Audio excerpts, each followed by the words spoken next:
Madam నమస్తే అండి.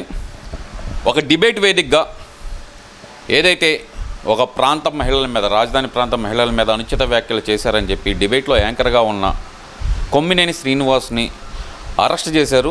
అతనికైతే supreme court bail ఇవ్వటం జరిగింది. ఇది ప్రజాస్వామ్య విజయం, నవ్వితేనే అరెస్ట్ చేస్తారా, ఇది ప్రభుత్వానికి చెంపదెబ్బ అంటూ వైసీపీ నాయకులు ప్రచారం చేయడాన్ని అసలు ఎలా చూడొచ్చు అంటారు? నిజంగానే అందులో ఆయన తప్పులేదనుకోవాలంటారా? సార్, ముఖ్యంగా సుప్రీంకోర్టు జడ్జిమెంట్ ఏదైతే ఉందో దాన్ని మనం తప్పుపట్టలేము. కానీ గుర్తుపెట్టుకోండి, గతంలో రఘురామకృష్ణరాజు గారి మీద వేసిన కేసు కూడా దేశద్రోహం కేసు లాంటిది. సో ఇక్కడ అనుచిత వ్యాఖ్యలు అంటే ఒకటి మనం అందరం బాగా దృష్టిలో పెట్టుకోవాల్సింది, ఇక్కడ వేశ్యల రాజధాని అని సంబోధించిన గౌరవ జర్నలిస్ట్ గారు, చాలా సీనియర్ మోస్ట్ జర్నలిస్ట్ గారు, వయసుకి 70 సంవత్సరాల గల వయసు గల జర్నలిస్ట్ గారికి మేము చెప్తున్నాం, ఈరోజు ఏదైతే కర్ణాటక మొదటి ప్లేస్లో ఉంది, లేకపోతే తెలంగాణ ఇంకో ప్లేస్లో ఉంది, అలాగే ఆంధ్ర రాష్ట్రం ఏదో ఒక ప్లేస్లో ఉంది, whatever it may be, అదే రాసింది కదా టైమ్స్ ఆఫ్ ఇండియా. కానీ ఆంధ్ర రాష్ట్రం అని సంబోధించింది, కానీ ఆంధ్ర రాష్ట్ర రాజధాని అని సంబోధించలేదు. అమరావతి అనేది అసలు ఎక్కడ ఆ పదాన్ని కూడా వాడలేదు. మరి నాకు అర్థం కాని విషయం, కర్ణాటక నడిబొడ్డైనటువంటి ఒక బెంగళూరు క్యాపిటల్లో ఉంటూ ఇలహంక ప్యాలెస్లో ఉన్నటువంటి గౌరవ జగన్ రెడ్డి గారు తాము కూర్చున్న ప్లేస్లో మొట్టమొదటి వేశ్యల రాజధాని కదా, మరి అది ఎక్కడ ప్రస్తావించలేదు? అంటే కర్ణాటక వాళ్ళు కర్రలతో కొళ్ళబొడుస్తారనా, లేకపోతే చెప్పులతో చాంతాడు గట్టి మెడలో వేస్తారనా? కర్ణాటక వాళ్ళ సంగతి వీళ్ళకి ఎంత బాగా తెలుసు అంటే, కమల్ హాసన్ లాంటి వాళ్ళే తమిళ నుంచి కన్నడ పుట్టింది అంటే ఎక్కడ నుంచి ఎక్కడ పుట్టింది మా కన్నడ భాష అంటూ వారు హైకోర్టు మెట్లెక్కించి అదే రకంగా క్షమాపణలు చెప్పే వరకు వదలని పరిస్థితి. అంటే కన్నడ వాళ్ళ గురించి వాళ్ళకి బాగా తెలుసు అనమాట. అంటే ఎవరి దగ్గర అద్దింట్లో ఉంటూ, అంటే వాళ్ళ సొంత ఊరు, సొంత పుట్టిన ప్లేసు మా ఆంధ్ర పులివెందల కదండి, కానీ ఎక్కడో ఉంటున్నారు. వాళ్ళు ఉంటున్న దగ్గర ఒళ్ళు దగ్గర పెట్టుకొని ఉన్నారు, నోరు అదుపులో పెట్టుకొని బతుకుతున్నారు. కానీ ఏ ఆంధ్ర రాష్ట్రంలో పుట్టి పెరిగి ఎక్కడ రాజకీయాలు చేస్తూ ఎవరి దయాదాక్షిణ్యాల మీద బతుకుతున్నారో గుర్తుపెట్టుకోండి. మేము వేసిన చిల్లరతో బతుకుతున్నారు. ఎందుకు ఈ పదాన్ని సంబోధించాల్సి వచ్చిందంటే, సాక్షి పేపరు 10 రూపాయల లోపే ఉంటుంది కదండి, అంటే చిల్లరే కదా, బలవంతంగా మాతో పేపర్లు కొనిపించినారు కదా, మేమిచ్చిన డబ్బుతోనే మీరు బతుకుతున్నారు కదా, అన్ని కట్టడాల్లో భారతీయ సిమెంటే వాడాల్సిందే కదా, ఇంత ఇదిగా మా మీద బతుకుతూ సాక్షి మీడియా తెలంగాణ చూస్తారా అండి? కర్ణాటక వాళ్ళకి అసలు ఇదొక ఛానల్ ఉందని తెలుసా? లేదే. అసలు ఇదొక పార్టీ ఉందని పక్క రాష్ట్రాల్లో వాళ్ళకి తెలుసండి, ఉత్తరప్రదేశ్ వాళ్ళకి తెలియదు కదా. ఇదొక స్టేట్ పార్టీ కదా, అంటే స్టేట్ లోపలే కదా తెలుసు మనకి, నేషనల్ పార్టీ కాదు కదా.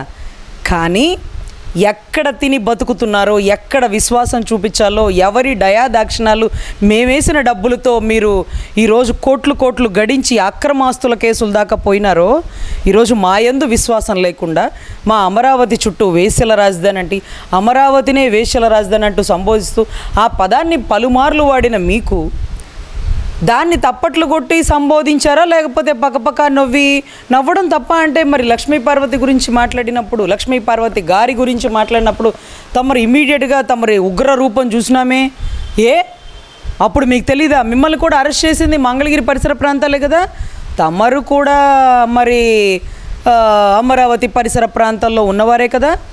తమరి ఓనర్ గారు కూడా తాడేపల్లిలో సొంత ఇల్లు కట్టుకున్నారని అందరం విని ఉన్నాం, చూసి ఉన్నాం కదా. మరేంటమ్మా, మీకు న్యాయం మాకు న్యాయమా? తప్పు కదా అలా సంబోధించడం.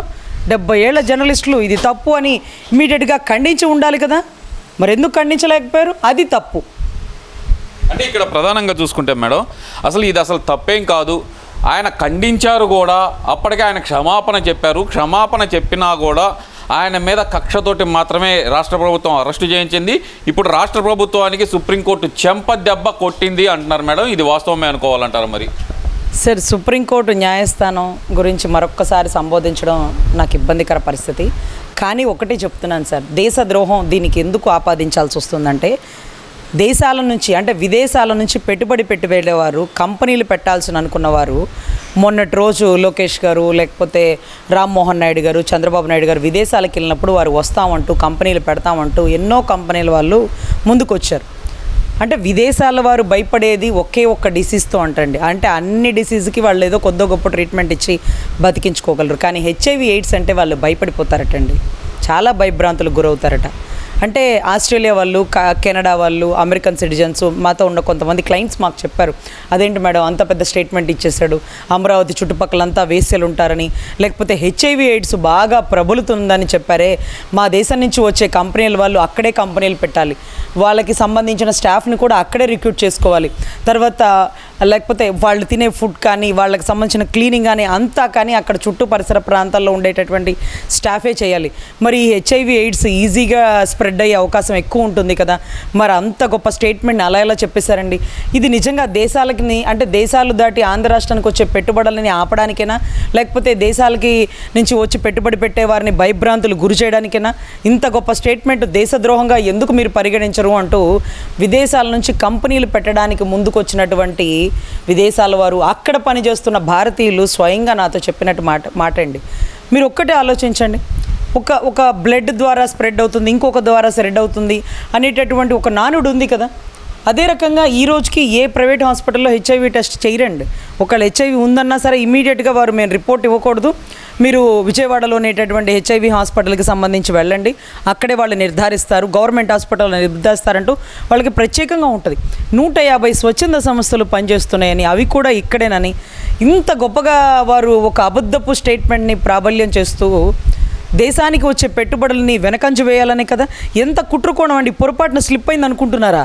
10-15 రోజులు మీడియాని మొత్తం డైవర్ట్ చేయడానికి, లిక్కర్ స్కామ్లో రాజ్ కసిరెడ్డి గారు నోరు విప్పు ఎక్కడ నిజం చెప్పేస్తారేమోనని చెప్తే అదే నా ఆఖరి మాట అని ఆయన చెప్పిన తర్వాత, అదే రకంగా గోవిందప్ప బాలాజీ భారతీయ సిమెంట్లో పెట్టిన పెట్టుబడులు, షేర్లు, లేకపోతే దాచినటువంటి కోట్లు దేశాలు దాటించినటువంటి విదేశీ మారక ద్రవ్యం, ఇవన్నీ కూడా నోట్లోంచి బయటకు వచ్చేటటువంటి కరెక్ట్ టైంలో 10-15 రోజులు మీడియా డైవర్ట్ చేశాడు. ఎంత ఇంటెలిజెంట్ అండి!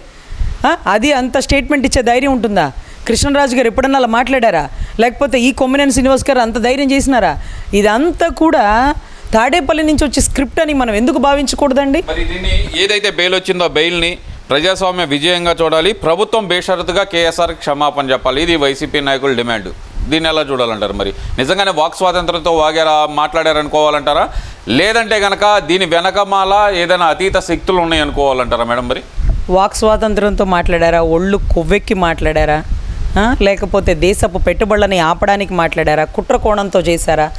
ఎవరి స్క్రిప్టు అనేది ఆ పార్టీలోంచి బయటకు వచ్చినటువంటి మహిళా కమిషన్ చైర్పర్సన్ వాసిరెడ్డి పద్మ గారు గతంలో ఎన్నిసార్లు చెప్పారండి, మాకు వేరే ఆప్షన్ ఉండదండి, వచ్చిన నైట్ వస్తుందండి పేపర్, మార్నింగ్ కల్లా దాన్ని చదివేయాలి, దీంట్లో ఇది చదవను అది చదవను అనడానికి మాకు లేదండి అంటూ అక్కడి నుంచి బయటకు వచ్చిన వారు ఎంతోమంది, ఉండవల్లి శ్రీదేవి గారితో సహా అమరావతిలో ఉద్యమం చేస్తున్నారు కదా, ఒక్క మాట వచ్చి తొంగి చూడలేదు ఏంటమ్మా అంటే, అమ్మో మేము రావడానికి వీల్లేదండి, మేమేం మాట్లాడాలో కూడా ఆయన స్క్రిప్ట్ రాసిస్తారు అంటూ భయభ్రాంతులకు గురైన పరిస్థితుల్లో రాజకీయ నాయకులు, ప్రజాప్రతినిధులకు కూడా స్వేచ్ఛ లేకుండా నిరంకుశ పరిపాలన చేస్తున్నటువంటి గౌరవ జగన్ రెడ్డి గారిని హిట్లర్తో పోల్చడం కూడా తక్కువేనేమో అనిపిస్తుందండి.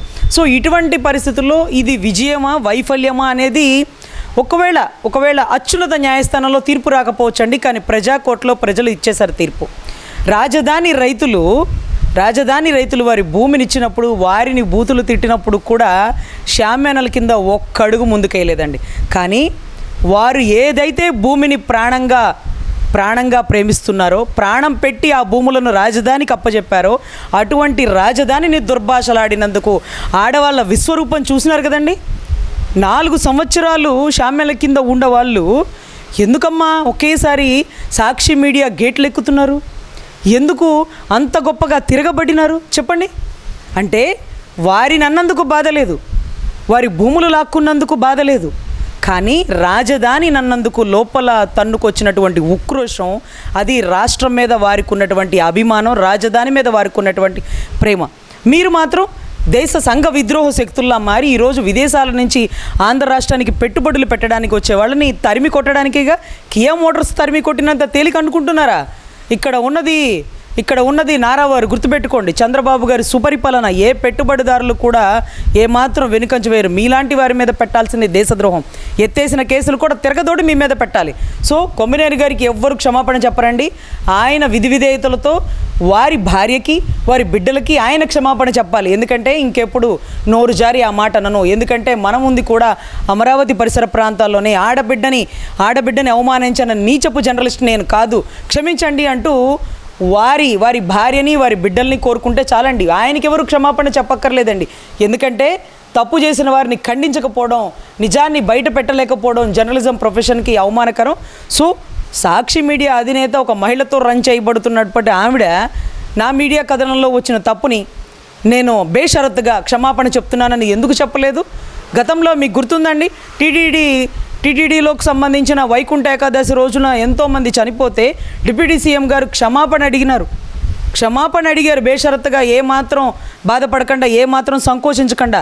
ఆయన చేసిన ఘటన కాదే, ఆయనకి సంబంధించిన ఘటన కాదే, ఆయన లేకపోతే టీటీడీకి సంబంధించిన ఏదో కార్యనిర్వహణలో లేరే. కానీ అది మన బాధ్యత. మరి ఆ బాధ్యత ఈవిడకుందా?